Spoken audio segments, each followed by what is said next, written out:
Assalamualaikum warahmatullahi wabarakatuh. Baik, di video ini kita akan membahas terkait dengan pembahasan yang akan menjadi soal di asesmen sumatif akhir tahun atau bisa dikatakan dengan ASAT untuk mapel fikih kelas 7 semester genap. Fokus pada pembahasan, untuk yang pertama, kita akan disuguhkan dengan soal tentang sholat Jumat. Jadi fokus kalian itu hanya kepada sholat Jumat.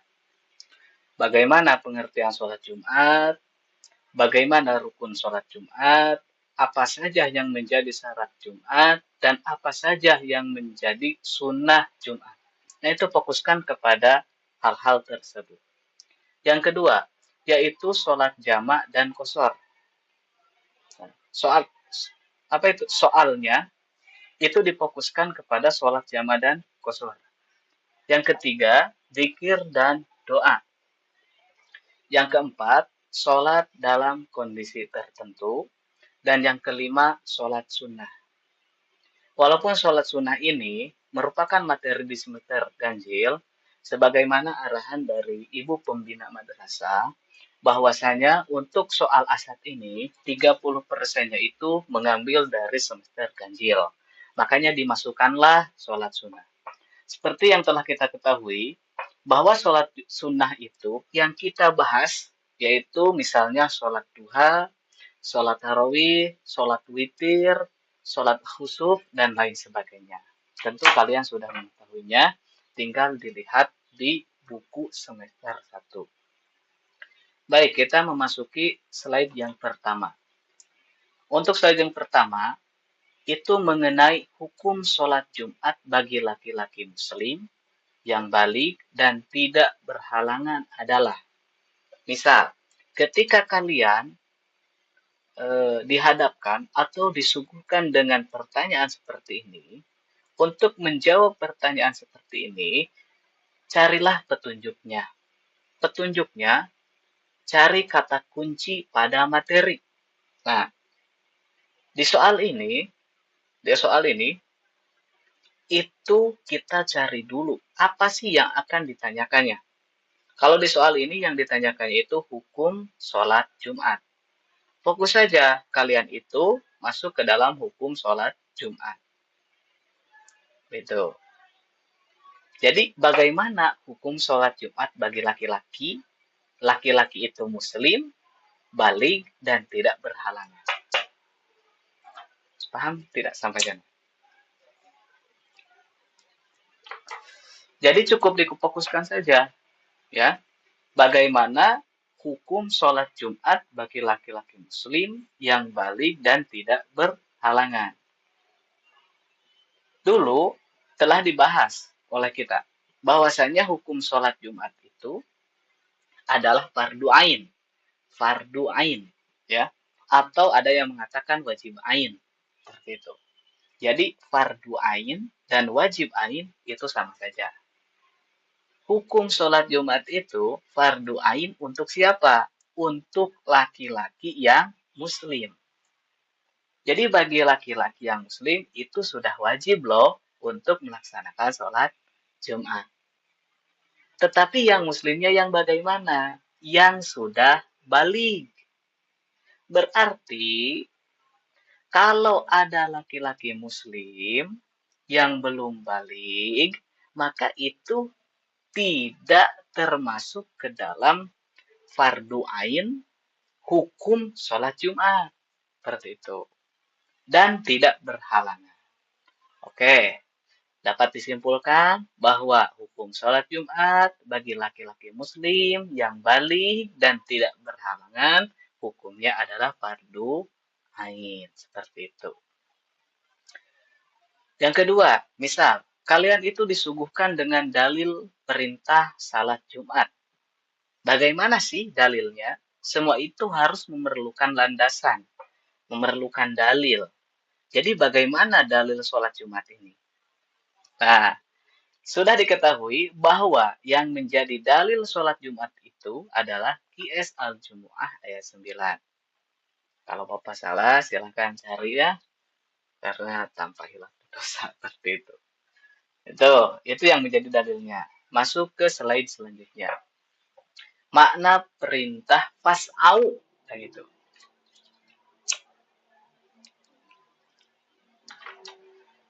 Dalam perintah sholat Jumat, ya, dalam perintah sholat Jumat itu ada kata fas'au gitu.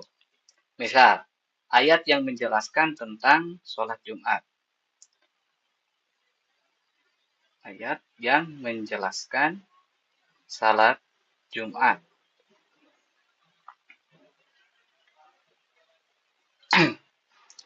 Dalam ayat yang menjelaskan perintah sholat Jumat, yaitu dalam QS Al-Jumu'ah ayat 9, dikatakan, Ya ayyuhalladzina amanu idza nudiya lis-sholati min yaumil jumu'ati fas'au ila dzikrillah wa dzarul bai'.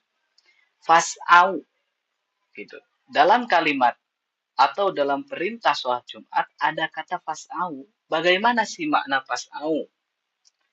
Fas'au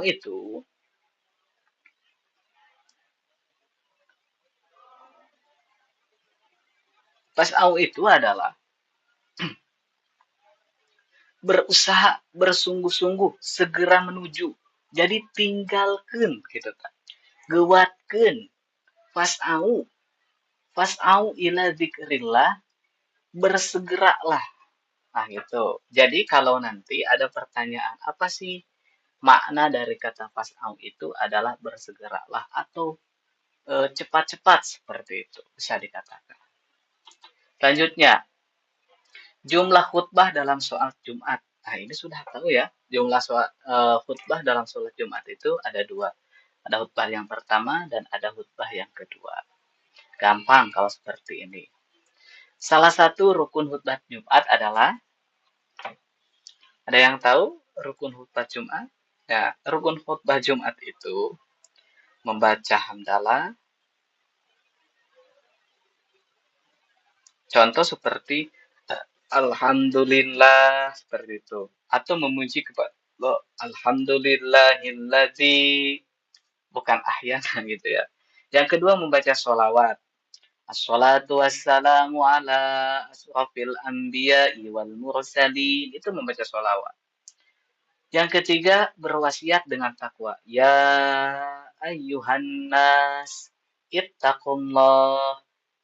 Ittaqullah haqqa tuqatihi wa la tamutunna illa wa antum muslimun. Itu juga yang menjadi rukun sholat Jumat. Membaca ayat Al-Quran, mendoakan mukmin di khutbah yang kedua. Jadi ada 5 kalau di sini ya. Yang pertama memuji kepada Allah dengan berkata Alhamdulillah. Yang kedua membaca sholawat. Yang ketiga berwasiat bertakwa kepada Allah. Yang keempat membaca ayat Al-Quran. Yang kelima mendoakan muslim. Tuh, selanjutnya yang termasuk rukun wajib sholat Jumat itu apa saja? Silakan kalian dibuka materinya. Hikmah diwajibkan sholat Jumat. Itu sudah dibahas ya. Nah itu. Jadi intinya seperti ini. Untuk materi sholat Jumat, silakan kalian pahami apa itu pengertian sholat Jumat, hukum sholat Jumat, harus paham ya, pengertian sholat Jumat, hukum sholat Jumat, lalu rukun sholat Jumat, rukun khutbah, syarat sholat Jumat, sunnah sholat Jumat. Itu harus kalian pahami, dibaca-baca. Untuk materi yang kedua, itu sholat jamak dan qashar. Maaf untuk slide-nya. Udah ini ya, seperti ini. Qashar. Qashar itu sudah kita ketahui bahwa qashar itu adalah meringkas. Yang tadinya 4 rakaat menjadi 2 rakaat. Qashar itu adalah meringkas sholat fardu yang tadinya 4 rakaat menjadi 2 rakaat. Sehingga sholat yang bisa dikosor itu hanya 3. Pertama sholat zuhur, yang kedua sholat asar, dan yang ketiga sholat isya. Untuk sholat maghrib dan sholat subuh itu tidak bisa dikosor. Seperti itu.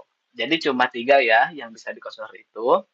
Yang pertama sholat zuhur, yang kedua sholat asar, dan yang ketiga sholat isya. Yang tadinya 4 rakaat berubah menjadi 2 rakaat. Betul. Tuh. Salat yang boleh dikosor. Sebutkan.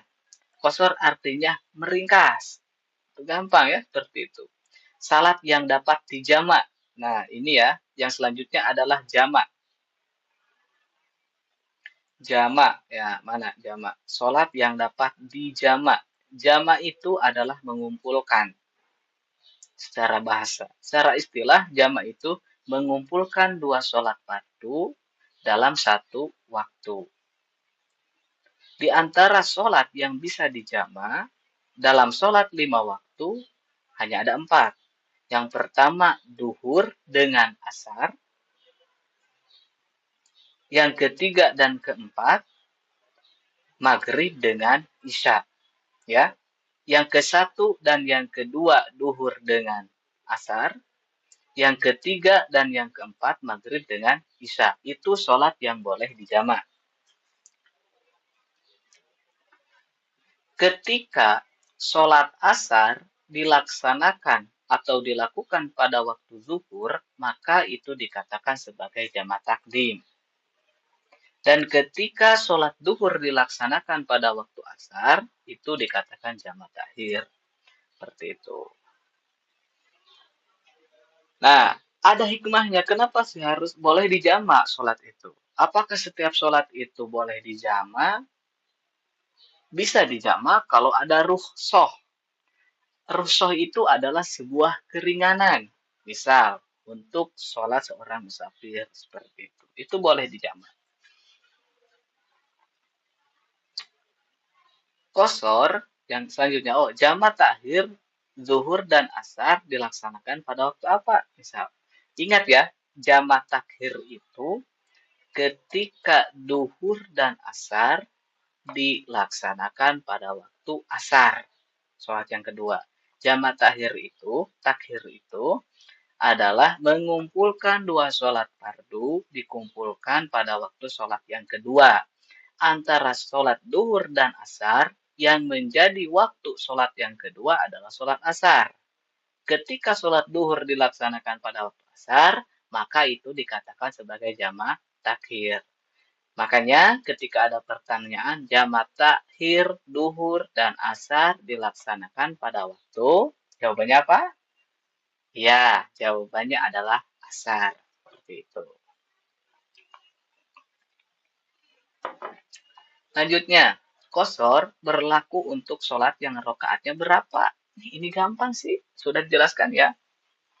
Kalau ada pertanyaan seperti ini, qashar itu hanya berlaku pada sholat fardu yang bilangan rakaatnya itu hanya ada 4. Ada 4, bukan hanya ya. Lanjutnya, sikap rudi yang cedera ketika sholat. Ini masuk ke dalam materi sholat dalam kondisi tertentu. Misal, rudi itu sedang cedera, sakit, dan lain sebagainya. Sholatnya bagaimana? Nah, boleh sambil duduk. Ketika tidak sanggup sambil duduk, ya, sambil berbaring. Ketika tidak berbaring, dan lain sebagainya, tidak bisa berucap dengan kata-kata, maka dengan hati. Pokoknya sholat itu wajib, walaupun dalam keadaan apapun. Nah, selanjutnya, kiblat bagi orang yang sholat dalam kendaraan. Nah, itu sesuai dengan arahnya dulu, ya, karena masuk dalam kondisi tertentu. Ini termasuk ada sebagian ulama fikih mengatakan bahwasanya tetap sholat itu boleh, hanya saja dihormati waktu. Nanti ketika sudah tidak dalam kendaraan, sholat kembali, sholat yang dilaksanakan ketika dalam kendaraan itu. Sholat khauf, nah ini termasuk ke dalam sholat sunnah ya, di materi yang di materi yang ada di semester ganjil. Ya, prinsip utama sholat dalam kondisi darurat. Nah, kondisi darurat itu adalah kondisi tertentu. Silakan kalian dibaca di bukunya yang sudah saya jelaskan ya. Ya, sholat sunnah rawatib. Nah, ini masuk ke dalam materi semester ganjil pula. Sholat sunnah rawatib itu adalah sholat yang mengiringi sholat fardu, baik itu qobliyah ataupun ba'diyah. Jadi sholat sunnah rawatib itu ada qobliyah, ada ba'diyah, ada qobliyah, ada ba'diyah. Kalau qobliyah itu sebelum sholat fardu, kalau ba'diyah itu sudah sholat fardu.